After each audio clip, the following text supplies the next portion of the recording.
Muito bom dia, a partir de agora mais uma edição do Hora Geral e nós estamos ao vivo pela Santa Cecília TV, Mas agora quem vai conversar é o doutor Paulo Eduardo Miyamoto Dias, cirurgião dentista e coordenador da EBRAFOL, que é a Equipe Brasileira de Antropologia Forense e Odontologia Legal. Paulo, tudo bem?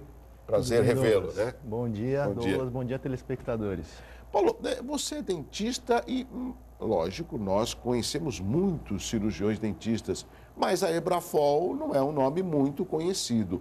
Há quanto tempo que existe a EBRAFOL? Fale um pouco da EBRAFOL para os nossos telespectadores. Bem, a EBRAFOL ela é uma ONG sem fins lucrativos, né? Nós somos uma OCIP e nosso objetivo é promover os direitos humanos de uma maneira científica, aplicando os conhecimentos da antropologia forense e da odontologia legal.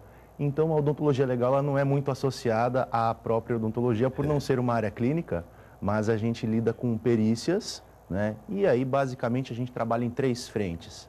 A gente presta serviços de perícias odontológicas, antropológicas, para quem precisa. A gente capacita e treina peritos. E a gente também promove cultura em projetos que aplicam essas ferramentas que poderiam ser usadas para perícia, mas são usadas para fins, né, culturais. Por exemplo, perícia, o que eu entendo? Algo ligado à área criminal, talvez, eu vou falar como eu entendo e o doutor Paulo que vai me explicar.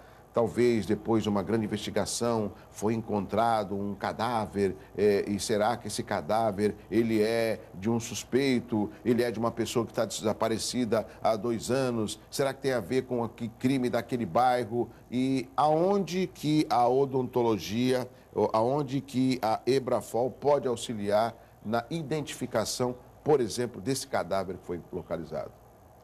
As perícias elas podem ser feitas em diversos fóruns, né? No foro criminal, no foro civil, né? Então, por exemplo, no âmbito criminal, uma das questões que se coloca é a identificação humana, né? Então, quando se encontra um cadáver, ele deve ser identificado para que as pessoas possam, primeiramente, inumá-lo, né? Enterrar com dignidade, a polícia tem que investigar, a família tem que receber uma herança.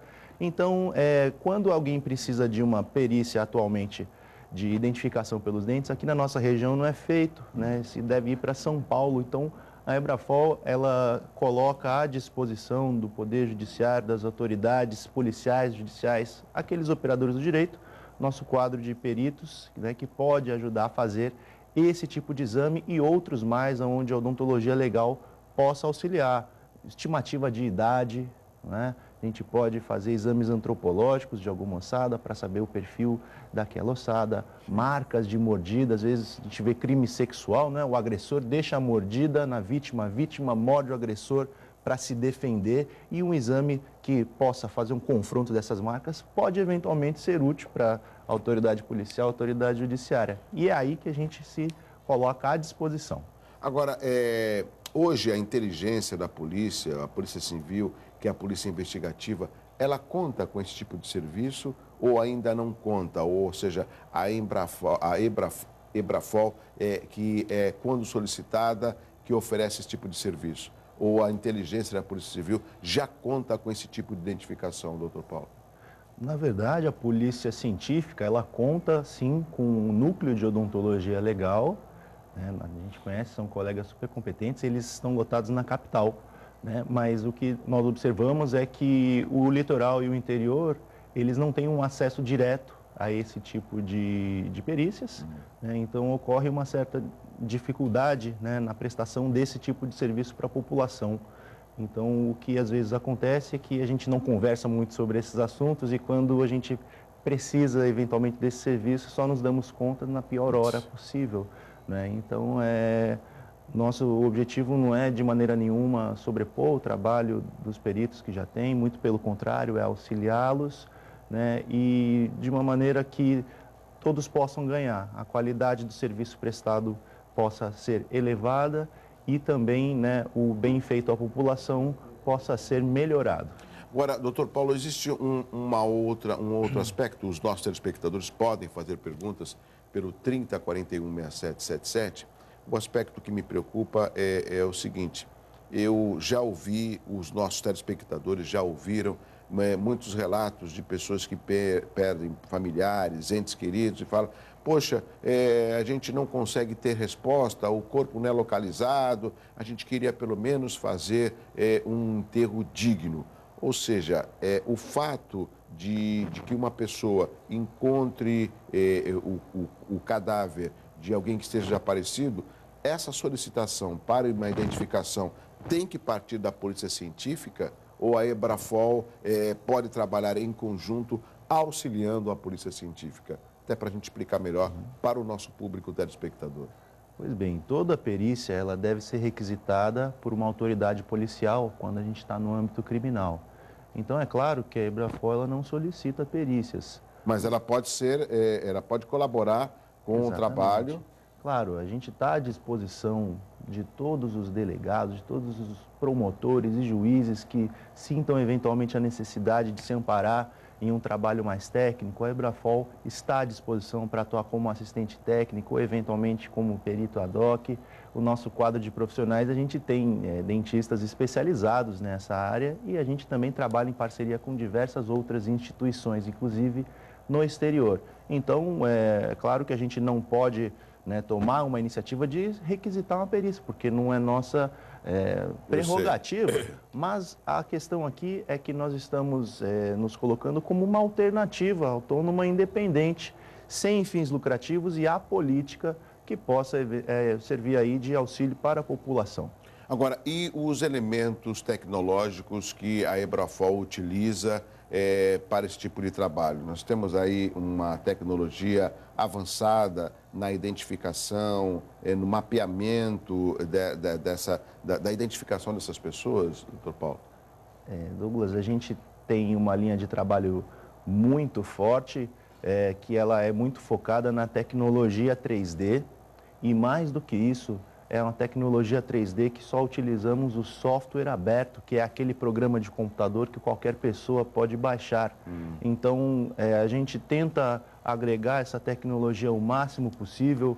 Esse foi um dos trabalhos de pesquisa durante o meu doutorado, que eu fiz parte no exterior. E o grande desafio não é somente dominar uma tecnologia, mas fazer com que ela esteja disponível para aqueles que a utilizam no dia a dia, né? Então, por isso que grande parte do nosso serviço é compartilhar esse conhecimento. Não interessa para a gente que a gente saiba utilizar um programa, fazer uma digitalização em 3D, mas aqueles outros que também queiram fazer, não dominem a técnica. Então, a gente passa treinamento, sim, e a gente tenta agregar essa tecnologia às rotinas que são normalmente feitas, né? Então, por exemplo, a gente faz trabalhos de reconstrução facial forense em 3D. Eu não sei se a produção tem... Eu não quero esta imagem. Essa imagem nós vamos mostrar só no próximo bloco. Essa imagem que está aqui à minha esquerda. Nós temos outras imagens desse sistema 3D que a gente possa mostrar. Se for possível, a gente mostra rapidamente, antes de chamar o intervalo, para que o Paulo Miyamoto possa explicar para os telespectadores do Hora Geral. Não sei se a produção já tem essas imagens desse sistema 3D. Já tem imagem ali, ó, tem imagem.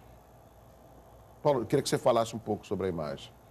Bem, esse trabalho é um exemplo de uma reconstrução facial 3D, onde você pode perceber que, além do crânio ter sido digitalizado em 3D, cada camada vai sendo colocada. Os músculos, eventualmente outros acidentes anatômicos.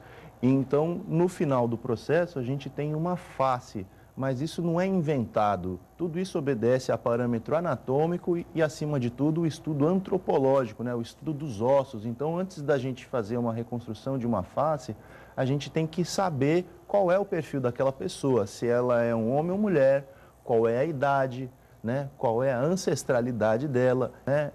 Às vezes, chega-se uma rua sem saída.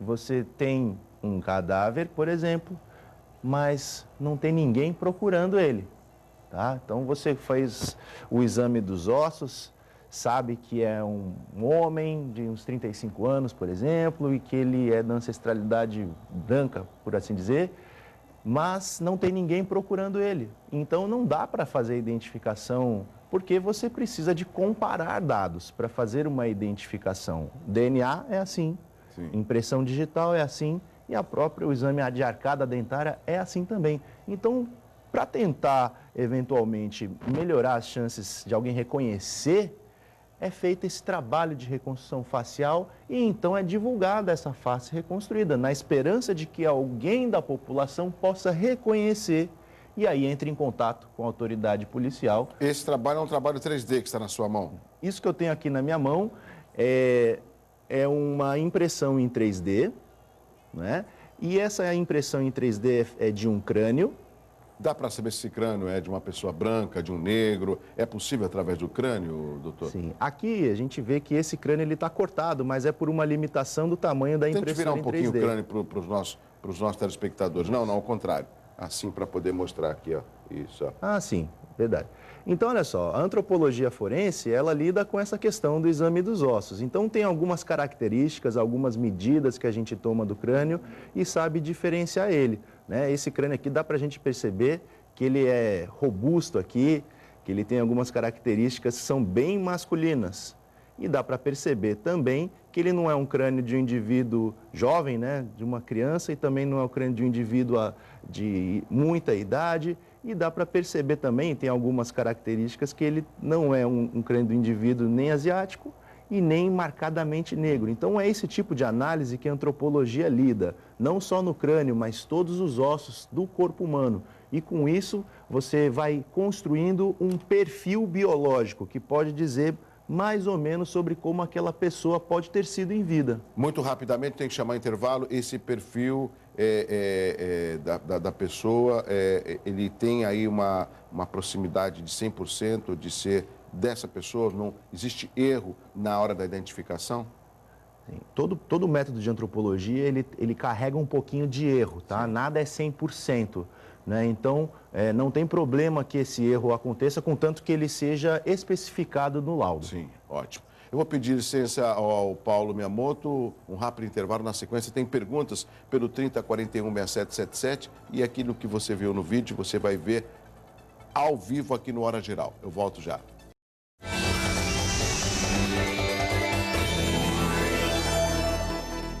Já estamos de volta com Hora Geral. Estamos conversando no programa de hoje com o Dr. Paulo Eduardo Miyamoto Dias.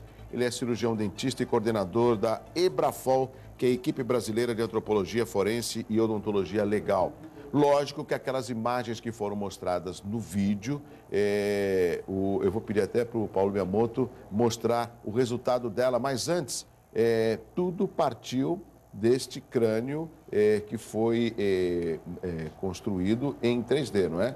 Foi esse crânio aqui, que eu estou na mão, ele foi impresso em 3D, mas para ser impresso em 3D precisa transformar em 3D antes. Então isso foi feito só com fotos, né, e programa livre.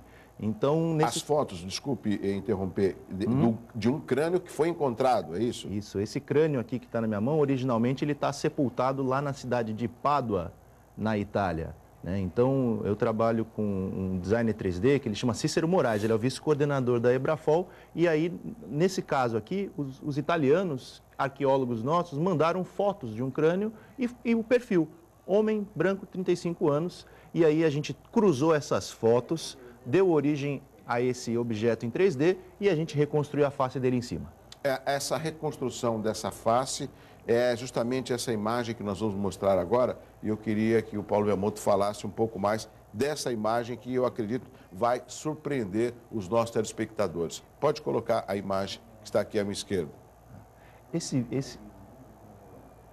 Esse vídeo aí, ele é o processo de digitalização do crânio, né? Tá, então, que foi encontrado em Pádua. Isso é um exemplo, não é exatamente esse, mas é um exemplo. Tá. Você faz várias fotos, pode ser até foto com celular, Douglas. E essas fotos são cruzadas e dão origem, então, a um crânio em 3D. Tudo isso a gente usa software que qualquer pessoa pode baixar na internet. Então, você pode fazer um crânio, você pode fazer um local de um acidente, você pode fazer alguma coisa que seja de interesse pericial, certo? E aí, nesse caso desse crânio, ele foi o arcabouço para a gente fazer a reconstrução de uma face e acabou sendo uma face muito especial, tá? E o que a gente vê agora aí é uma impressão em 3D também, mas ela foi feita a cores lá em Campinas, é tudo feito no Brasil, tá? Essa face é a face de Santo Antônio. Baseado em parâmetro de perícia, é o que a gente acredita que ele possa ter parecido quando estava vivo, né? Então, é impressionante a imagem, né? Parece que ele está aqui com a gente do nosso lado. E essa imagem ela vai ficar aonde? Ela vai ficar na Ebrafol, vai ficar na igreja? Qual o destino dessa imagem? Pode deixar a imagem um pouco mais aqui, por favor. Esse busto aí, ele é em tamanho real, Douglas. E como parte do processo de promoção de cultura que a Ebrafol promove, nós estamos realizando a doação dele para a Diocese de Santos, para que fique lá na igreja do Imbaré. Então, nós estamos não somente fazendo a doação, mas também temos uma programação que ela é específica. Então, nós vamos ter, além disso, 2 palestras, uma aqui na Unisanta, no dia 14 de maio, às 19 horas, no Bloco E, e outra que é aberta ao grande público lá na igreja do Imbaré, no dia 27 de maio. De maio, a gente já vai ter tempo ainda de divulgar. E dia 30 é quando a gente faz a cerimônia de entrega. Então, isso vai ficar exposto e Santos será uma das 3 cidades do mundo que tem um busto desse. A outra é Pádua, na Itália, a outra é Sinop, onde vive o Cícero, que é o nosso vice-coordenador. Paulo, estamos quase chegando no final da Hora Geral, mas tem uma pergunta do nosso telespectador, ele que ligou no 30416777, o Carlos Francisco de Praia Grande. Quais profissionais que a Ebrafol possui? Apenas dentistas ou médicos também?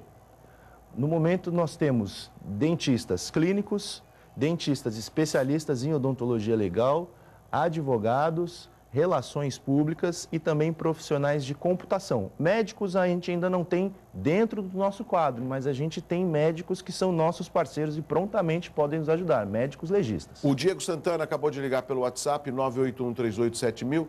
Existe um tempo limite para fazer o trabalho? Por exemplo, quanto tempo levou essa montagem do Santo Antônio? Esse tempo, a gente consegue fazer essa técnica muito rapidamente. Hoje em dia a gente está sempre aprimorando, então a gente chegou num ponto que em torno de 48 horas de trabalho direto a gente consegue fazer isso, né? E quanto talvez o tempo para fazer esse trabalho, a gente pode fazer em crânios que foram recentemente encontrados e crânios também que já estão há muito tempo ali e não foram reclamados por ninguém. Qual foi a reação dos italianos quando eles viram essa montagem, Paulo? Olha, os italianos gostaram bastante, especialmente os religiosos. Esse trabalho foi feito com autorização da igreja, em parceria com a igreja, e eles gostaram tanto que agora está exposto lá na Basílica de Pádua. Já foi feito esse trabalho outras vezes, mas o resultado que eles mais gostaram até hoje foi esse. Uma outra montagem, uma outra reconstrução que você já está fazendo, você pode anunciar ou não? A gente presta serviço para uma instituição de perícia do interior de São Paulo. A gente não pode divulgar ainda mais. De uma reconstrução de uma pessoa ilustre, a gente está fazendo de Maria Madalena, não é isso? Aquela que é tida como, né, a seguidora que Cristo mais gostava, e a face dela também só poderá ser divulgada no dia 19 de julho, a pedido da própria Igreja Católica. Mas você já está trabalhando em cima dessa imagem? Nós já estamos trabalhando em cima dessa imagem. Paulo, tem algum site que a população possa entrar em contato, possa verificar o trabalho de vocês? Estamos chegando na hora do final do Hora Geral. Bom, o nosso site ele é o www.ebrafol.org. Ali você encontra mais informações sobre a nossa organização e pode entrar em contato conosco. Paulo, muito obrigado pela sua participação, continua mais um pouco com a gente e em breve você retornará para fazer esse anúncio quando chegar mais próximo das palestras, tá bom? O espaço do Hora Geral é da Ebrafol, tá bom? Muito obrigado, Douglas, obrigado, telespectador, e tenham todos um bom dia. Continua mais um pouco com a gente, nós conversamos com o Paulo Eduardo Miyamoto Dias, cirurgião dentista e coordenador da Ebrafol, que é a equipe brasileira de antropologia forense e odontologia legal.